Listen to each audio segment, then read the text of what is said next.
विधु विनोद चोपड़ा को इस साल फिल्म इंडस्ट्री में 45 साल पूरे हो रहे हैं।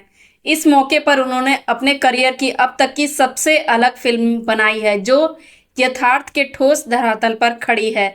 विक्रांत मैसी ने अपने परफॉर्मेंस से फिल्म में जान फूंकी है। नमस्कार दोस्तों, पेज 3 में आपका स्वागत है। ऐसे दौर में जबकि बॉलीवुड अपनी फिल्मों का हीरो नए सिरे से गढ़ने के लिए साउथ की पुष्पा और केजीएफ जैसी फिल्मों को आदर्श मान रहा है, निर्माता निर्देशक विधु विनोद चोपड़ा ने बताया है कि कहीं जाने की जरूरत नहीं, हमारे हीरो आसपास ही हैं। बारी फेल एक बायोपिक फिल्म है, आईपीएस अनुराग पाठक की कहानी, जो उनकी इसी नाम की बेस्ट सेलर किताब पर आधारित है, जिसमें अपने बीहड़ों में पलने वाले बागियों के लिए चर्चित चंबल इलाके का 12वीं में फेल होने वाला लड़का दिल्ली आकर यूपीएससी की परीक्षा पास करता है और पुलिस ऑफिसर बनता है।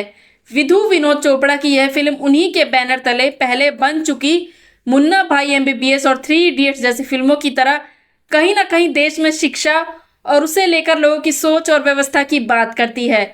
कुछ डिफरेंट चंबल से शुरू होने वाली यह कहानी इस मायने में अलग है कि हीरो यहाँ अपने ईमानदार पिता की नौकरी जाने स्थानीय नेता द्वारा उनके और भाई की आजीविका छीन लेने पर बंदूक नहीं उठाता, बल्कि वह ईमानदार पुलिस ऑफिसर प्रियांशु चैटर्जी से प्रेरणा लेता है, तय करता है कि दिल्ली जाकर पढ़ेगा और पुलिस ऑफिसर बनेगा।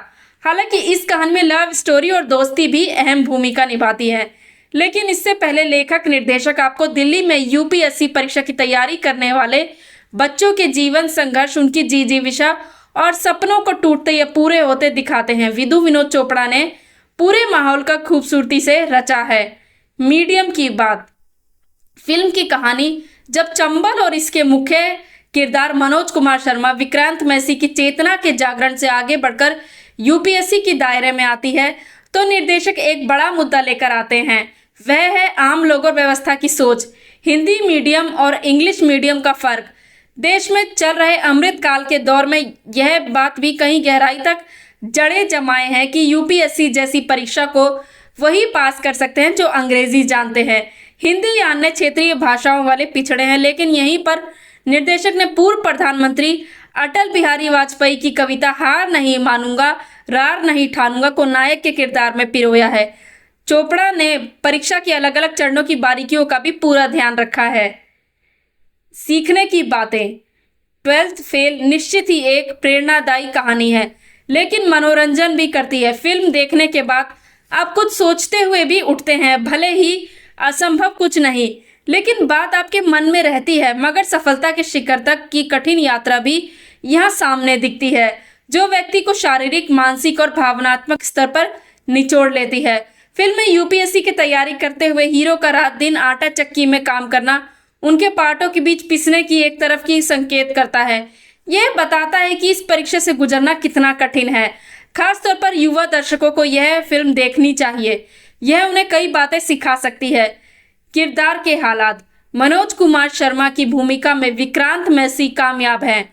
उनके किरदार में अलग अलग शेड्स हैं। एक तरफ वह ऐसी जगह से निकले हैं जहां पढ़ाई के नाम पर नकल से परीक्षा पास कराई जाती है, दूसरी तरफ दिल्ली में यूपीएससी की परीक्षा की तैयारी के लिए लाइब्रेरी से लेकर आटा चक्की में काम करते हैं। 14 घंटे काम करते हैं, 6 घंटे पढ़ाई और 4 घंटे की नींद। फिर गांव में माँ और परिवार की चिंता, जेब में पैसे नहीं।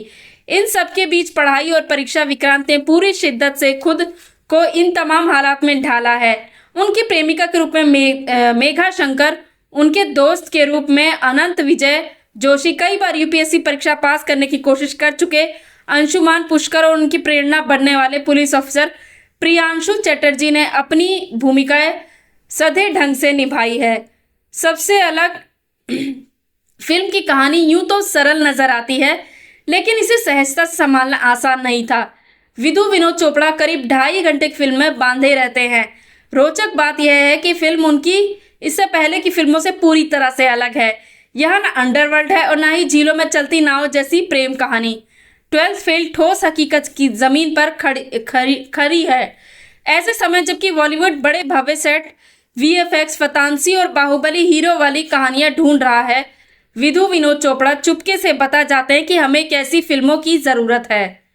दोस्तों आपको मेरी ये फिल्म का रिव्यू कैसा लगा कमेंट करके बताइए।